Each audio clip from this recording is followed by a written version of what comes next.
Welcome back, folks, for a new episode of Leaked. And today we'll cover the Strv 74 and the Strv Leo. So these are going to be the Tier 6 and Tier 7 Swedish designed medium tanks, right before the conversion to the heavy tank line, with the Emil 1, the Emil 2, and then the Kranvan.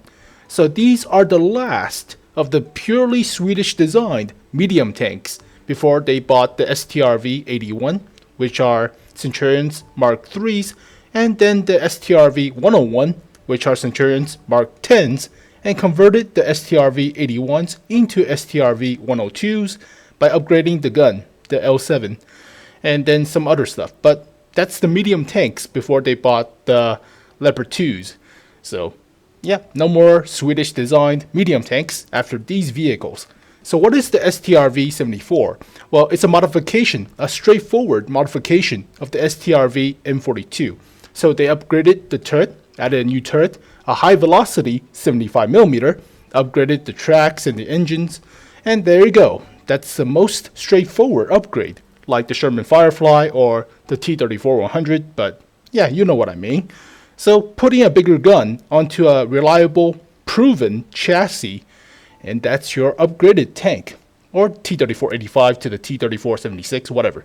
T-34-100 did not really exist, so small mistake, whatever, you know what I mean.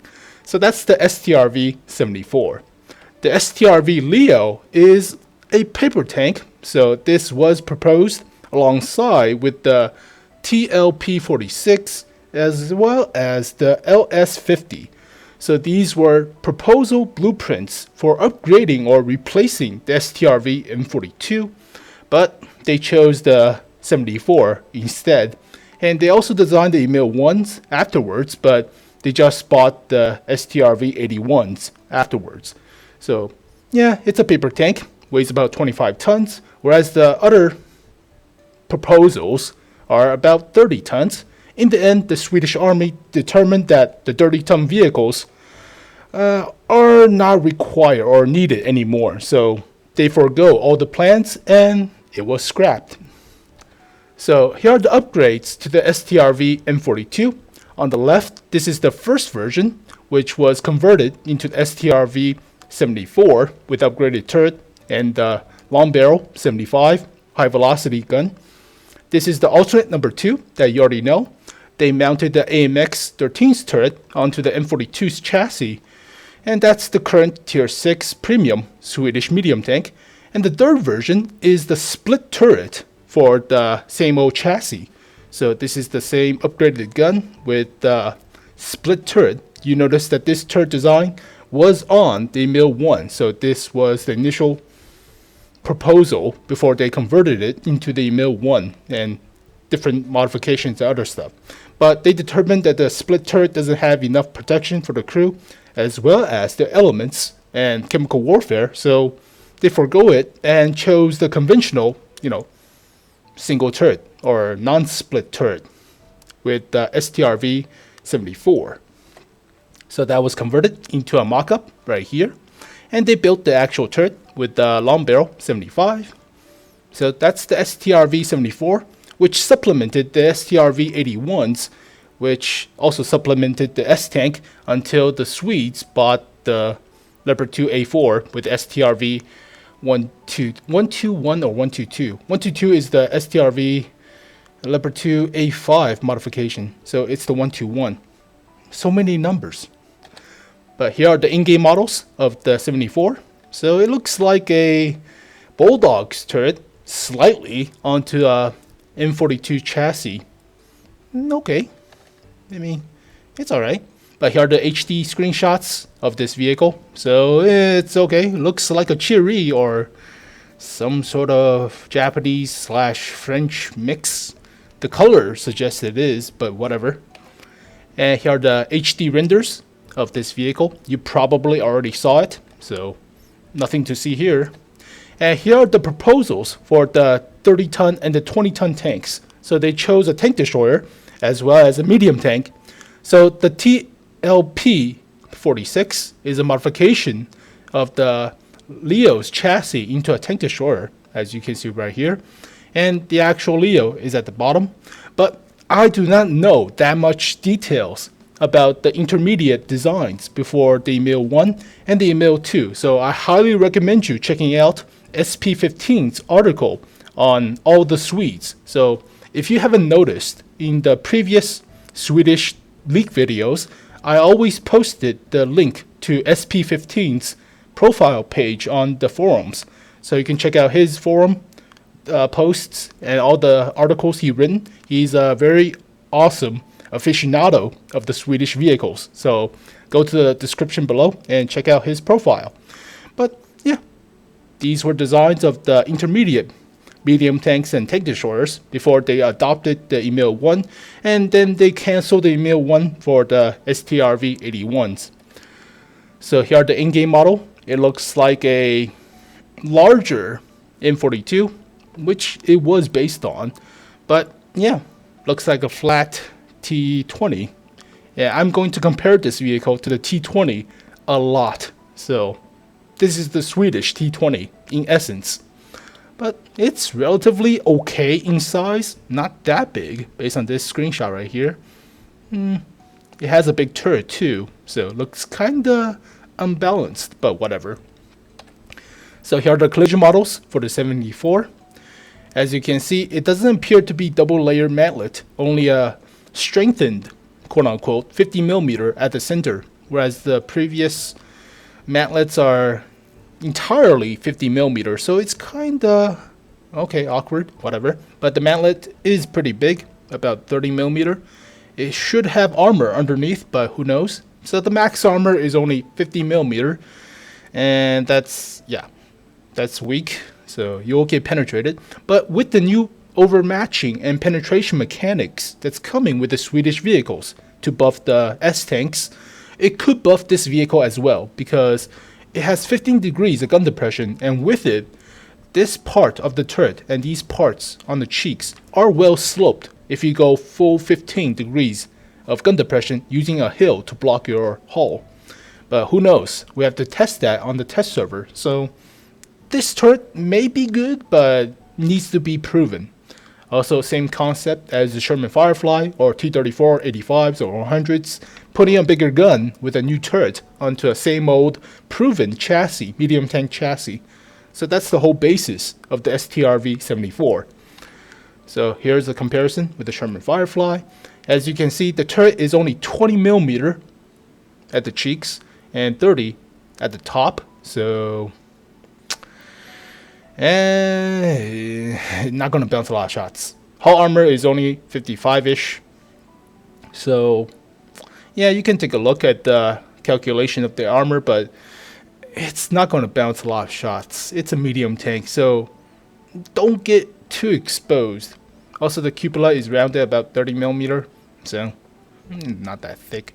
But you can hide most of the turret when you go hull down. And that's the essence of these vehicles. So you should try to hide the most of your vehicles while hauled down with 15 degrees of gun depression. So that way you're not going to get shot as often or get hit as often. But yeah, that's pretty much the armor model at the front. At the sides, yeah, only 20mm for the turret, 30mm for the hull, 20 at the back, 25-ish at the back, so yeah, not that thick, 25-ish, not 20, but still, you know what I mean, nothing, no armor. But as you can see, with the full 15 degrees of gun depression, this vehicle could actually bounce a few shots with the top of the turret if you're pointing your gun and they're shooting upwards into the turret, but don't really rely on it because unproven yet with the new mechanics, so who knows. But here are the STRV Leo's collision model. As you can see, there's only 2 collision models leaked, so don't know the full aspect, but based on initial appearance, armor is not that great. It's 70mm on a few strips in the middle and on the turret, but that's it. It's 35 on the upper glacis is well sloped, and it's only 35, but with the new mechanics, it could bounce if you're lucky, but remains to be proven, right? The rear is nothing, only 13mm. High explosive this part, you're dead. So, ugh. But here are the comparison with the frontal armor to a T20. The size is eyeballing, so based on my eyeball, but it's about the same size-ish.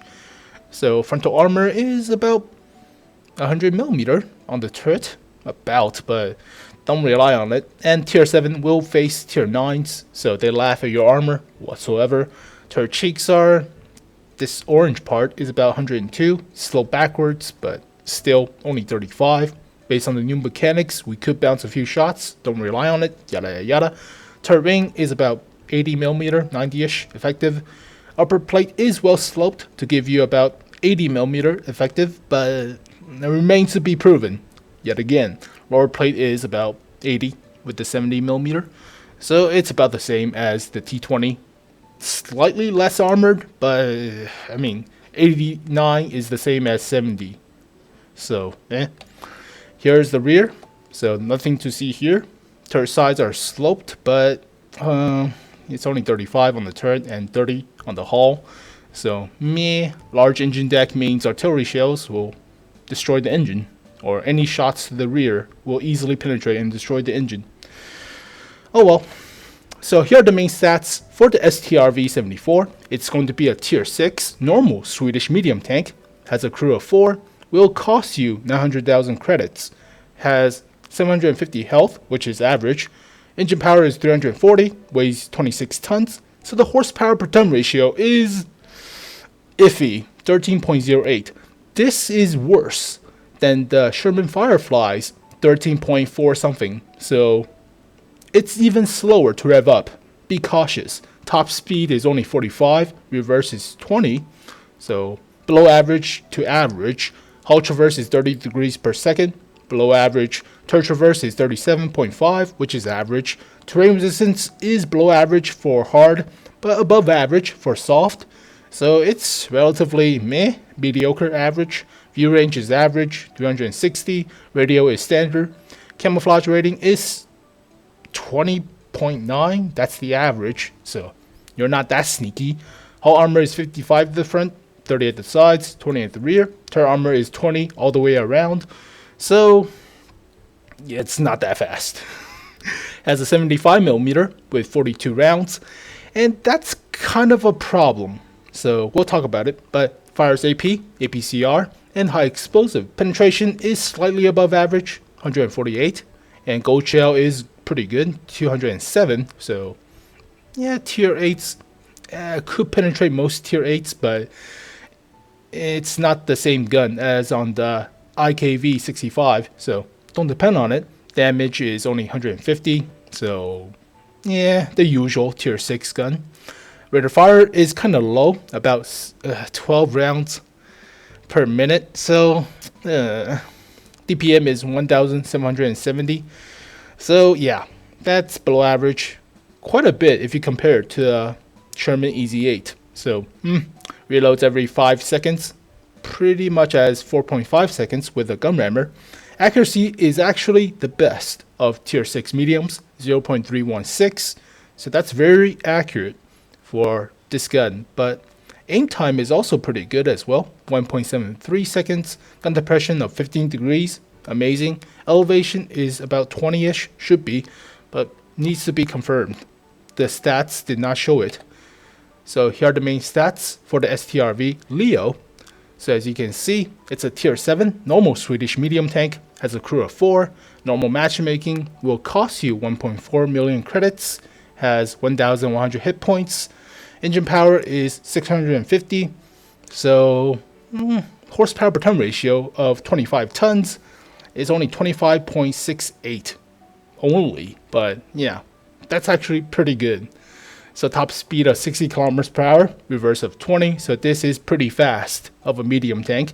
Hull traverse is below average, 37 degrees per second. Turret traverse is 35.5, so still below average. Terrain resistance is below average for the hard and medium to counteract the high horsepower per ton ratio.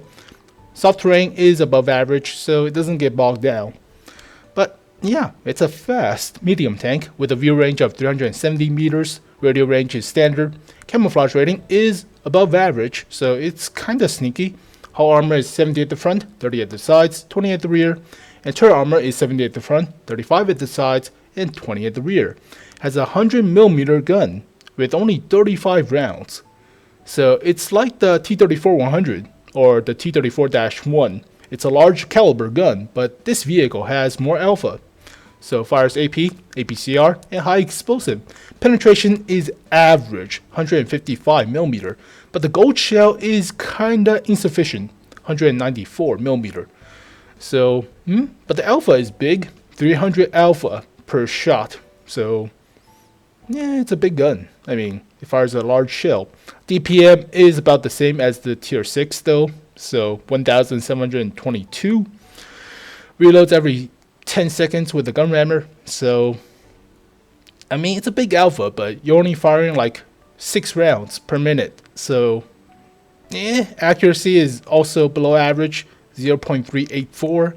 Aim time is very long, 2.78 seconds, has 10 degrees of gun depression and 50 elevation, but this accuracy, this penetration, and this aim time doesn't really work well, but this vehicle is fast enough to pull the flanking maneuver and just derp people in the ass, so that's what you should do. But here are the actual stats of the Strv-74, so take a notice of the high accuracy and good aim time on this vehicle. It has a low horsepower per ton ratio, so don't YOLO rush, but it does have 15 degrees of gun depression. Now the stock guns are relatively okay, so these are about the average values for the normal guns that's on the Sherman or on the Cromwell. So penetration wise, it's tier 5s, but it's not that bad. You could work it with the 15 degrees of gun depression. It's relatively okay, and the gold shell is okay too. So crew of 4, weighs 26 tons, yada yada, fires AP, only 42 rounds. So we'll talk about this, but it's kind of bad. And here are the main stats for the Strv Leo. So take a notice of the iffy accuracy and aim time, and the penetration as well. So this is a derp gun. Feels like a derp gun, a Russian gun. So crappy accuracy, crappy aim time as well. High horsepower per ton ratio. This vehicle is fast with 60 km per hour top speed, but gold shell is below average in penetration, only 194. So, the stock guns, it's the same gun as on the 74. So it has less penetration, but hopefully has better DPM. If not, you could use the 100mm, but you could also use the 75. But it's this penetration for a tier 7 is not really worth it. So here are the final thoughts and opinions about the Strv-74. So at a first glance, it's basically a Swedish Firefly with 15 degrees of gun depression and accuracy. Firefly has like 0.38 accuracy, which is same concept of making the Sherman Firefly or the T-34-100 or T-34-85. So putting a bigger gun onto the same old medium tank chassis at tier 5. So strengths are accuracy, aim time, gold shell penetration, and dispersion with pretty good, amazing gun depression. Now the horsepower per ton ratio, DPM, and armor is not really suited for this vehicle. Also the ammo count is bad. Trust me, it's super bad. So it's one of the best, if not the best, accuracy for tier 6 medium tanks. So beating the traditional snipers, that's the Baby Panther, the VK3002M, and the VK3001D by 0.02. So that's kind of significant. That's like a fifth of the 0.3s, if that makes sense, I guess, but that's pretty huge. Also the highest gun depression in the game currently at 15 degrees, so you could bounce a few shots with the turret with the steeper hills and the new mechanics to the overmatching system, but we'll test that. And it's a pure sniper medium tank, though lacking kind of the penetration part or the speed or mobility part of the vehicle. So German counterparts may be better at sniping, even though they don't have the accuracy. They have the speed to get into the cover or get into the sniping positions and the penetration to penetrate stuff, but who knows. It's a hill-based harasser, so heavy reliance on the whack-a-mole tactics. Now, what is whack-a-mole tactics? Is haul down, but you cannot stay there all the time. So it's popping up, popping back down, or like a gopher. So you pop up, pop back down, and move around a little bit, pop back up, pop back down. So don't stay there while haul down for them to shoot at your turret, because the armor is only 20mm on the turret. So play like a gopher. The new armor penetration and overmatch mechanics may help the turret, but don't rely on it just yet. So only 20mm thick. It has very precise accuracy, but you need to be very precise with the accuracy, since the ammo is only 42 rounds. That's a potential damage of 6,300. So if you hit all your shots, if you penetrated all your shots, that's 6,300 damage for all the rounds. So it's less than the Hellcat's 7,200. And the Hellcat is not known for ammo count. So yeah, also with the Strv Leo, which is 7,350 with the 15 rounds of the 128. So if you miss, if you spam a lot, you will run out of shells, and it's a problem. So it's not as bad as the Turin 3 or the Panzer 3K's potential damage with all the clip or all the shells, but it's getting close. So be very careful with the ammo count. Now, is it worth it? Well, outside of the accuracy, the aim time, and the gun depression, it kind of feels bland. It's not as fast as a Sherman Firefly in essence. Well, the top speed is slightly better, but not that much. So yeah, it's a Swedish Sherman Firefly. The novelty of the 15 degrees of gun depression isn't really worth the low shell count and the speed and mobility. If this vehicle has about 200mm penetration or 170mm penetration or 50 rounds, it's actually really good in all essence, but it's lacking the shells and lacking the speed slightly. So it's alright. It's a mediocre average vehicle to me, but it does one thing pretty well, and that's area denial on a hill. If you have a platoon of 3 of these vehicles, you can do the whack-a-mole thing and do the wave of whack-a-moles, which is pretty fun. But I recommend playing the Sherman EZ8. It has 12 degrees of gun depression, a lot more DPM by 500 or so. So Sherman EZ8 is bae. Get that vehicle. Also, you could try the AC4 experimental. It's a sniper medium tank like this tank, but it has the 17-pounder, which has a lot more penetration. Also, the 10 degrees of gun depression is also close to the 15, but it's up to you. But it's average of a tank. So here are the final thoughts and opinions about the Leo. So it's a Swedish Skoda T40 or American T20.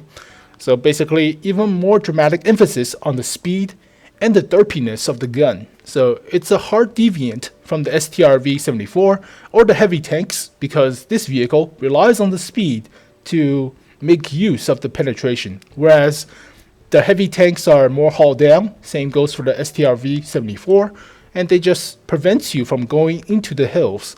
So this vehicle is focused on heavy supporting large heavy tanks or other medium tanks.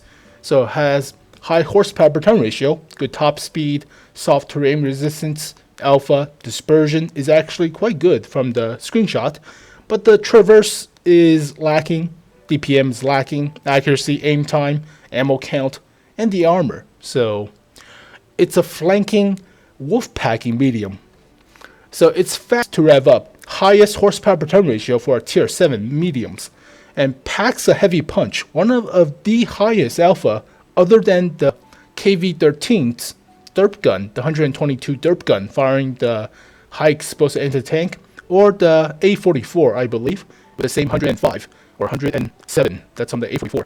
So the alpha is pretty good, but it's a more specialized T20 with bigger alpha, better top speed, DPM, horsepower per ton ratio, and dispersion, but at the cost of view range, penetration, traverse for the dirt, accuracy, and aim time. So is it really worth it? Well, it's a T20 focused on shooting rather than mobility and others, or rather than scouting, if that's what I mean, I guess. But yeah, it's more active T20. So same horsepower, same health and terrain resistance and hull traverse as the T20, and about the same camo, armor, and weight. So, can't really perform the semi-active scouting duties as the T20. Also, yeah, it doesn't have the shooting, well, the penetration part for the gun. So that may be a problem for the. Also, the view. I'm thinking about using this vehicle as a mobile sniper moving thing, but 155 millimeters of penetration isn't really a Sherman or a Patton tank shooting on the move. So, I mean, it could be better, but oh well.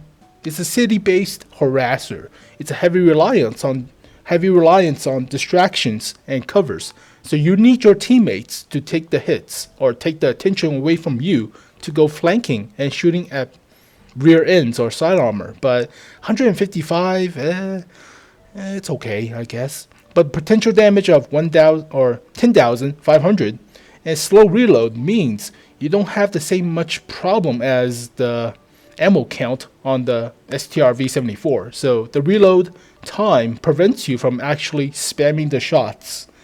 But it's still kinda slow to work it. So remember that it will face tier 9s, and 155mm of penetration will not penetrate the end or the rear end of vehicles like the E75 or I think the STI. Wait, STI has like 120 at the rear, or even the IS-6 at the sides. It's super hard because it's slope upwards. So just be careful about the gun. Also be careful about the reload. It's long. And take advantage of the hills also. It's not as good as the 15 degrees of gun depression, but 10 is still pretty good. So, is it worth it? Well, some people say that the T20 is the best tier 7. I say the Comet, but whatever. So you could play this vehicle like a T20, a little bit more aggressive, but doesn't have the view range. If it has the 390 meters of view range or autoloader, or even the high velocity 75 or 90, that's on the IKV 65 at tier 6, then this tank is actually quite good. So you can play this thing like a AMX CDC, if you will. But I wish this tank has the 90mm that's on the IKV 65 alternate number 2, but otherwise you have to play with the low penetration of the gun, and the gold shell is also not as good, so it's a meh for me. You can keep it, but everybody wants to go to the Emil 1, so it's meh, up to you. But it seems like the tank destroyer line is more worthwhile because the 65 alternate number 2, the 90 Type B, these are pretty good. Same goes for the UDE S03, and the STRV 103 0 series has been armor buffed, so it plays a lot like the tier 10, except doesn't have the cage armor or the dozer blades for the space armor part, but is relatively the same. Whereas the 74 is mediocre, Leo's mediocre, Emil 1 is awesome, Emil 2 is mediocre, Crambon is basically the same as the Emil 1, so it's only the Emil 1 or Emil 2 as, yeah, Emil 1 is the only, actually overpowered vehicles of the whole tech line for the hybrid line. So the Leo feels like the T-34-100 kind of feeling. It's not as good as the Skoda T25 at tier 6, and not as good as the Skoda T50 51 at tier 9. So it's like the T-34-100 and the TVP VTU at tier 8. So meh, whatever. But there you go, folks. The tier 6 and tier 7 Swedish medium tanks before the conversion to the heavy tank line. So kind of dragged on a little bit about the the Leo, comparing it to the T20, but you know what I mean. So it's not really worthwhile. So the only vehicles, in my opinion, is worthwhile to keep is either it's strange enough or unique enough to be funny looking and therefore having a good time with it, or if it's super OP, like vehicles like the T110E5 or the T29. Those vehicles are super OP, and that's why a lot of people kept it. Same goes for the last or pre-nerfed KV-1S. So that's why a lot of people play the KV-1S. It was the most popular vehicle on almost all the servers, other than the Asian server or Korean server, which they favored the KV-1, but almost all the servers has the KV-1S, the pre-nerf KV-1S, as the most popular vehicle, and that's why it's OP. So this vehicle, or the STRV-74, doesn't feel OP enough. Same goes for the Leo. So these are the filler tanks, as you call them, or as you say, whatever. So there you go, folks. The tier 6 and the tier 7 Swedish mediums. So thank you guys for watching this video. Hope you guys enjoyed, and I'll see you guys next time. Peace.